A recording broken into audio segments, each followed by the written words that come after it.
Hi, I'm Glenn Whitney, and I'm with the National Museum of Mathematics, and I'm here in the Dallas Arts District because we're partnering with WalkSTEM.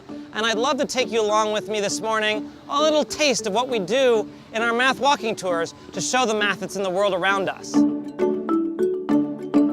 The key here is that math really imbues everything in the world around us. There's lots of things that I could talk about, but I'd like to start with something that we perhaps walk by every day, don't even give it a second thought, and show you that there's mathematics even inside those things. I'm gonna start right here with this traffic bollard. You'll see that all of the bollards are the same shape.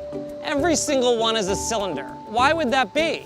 Is it because cylinders are just more attractive? Cylinders have no corner that you can bump into? Well, those might be the reasons, but there's actually an underlying mathematical reason why you see that shape over and over again. It's because the mathematics of the structure of the shape tell us that we can get the maximum stiffness with the minimum amount of material if we build a bollard in this shape. These brushed steel bollards that we have here embody another mathematical mystery. If you look at the reflections off of the top of the surface, as we know, light travels in straight paths. It's hitting this flat surface, and yet you will see curved reflections of the sunlight in the top of this bollard. Where could that curve possibly come from? What is that curve? How can we understand its shape? Mathematics can illuminate these mysteries.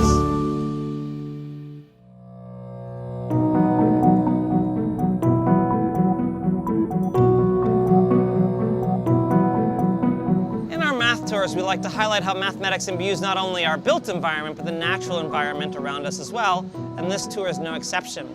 Right here on the corner, we see this beautiful planting of grasses, and even in something as simple as this grass, there are mathematical principles at work.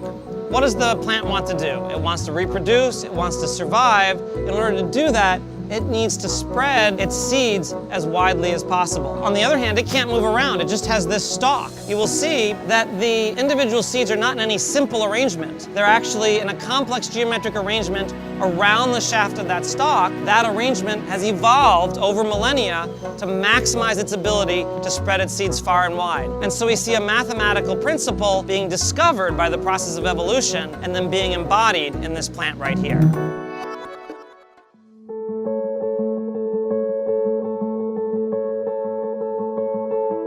Geometry and architecture are inextricably intertwined, and you might think that I would bring that out with some of the very modern buildings that you see around us here in Dallas. But instead, I'd like to show how mathematics and architecture grew up together by highlighting the very traditional architecture of this church behind me.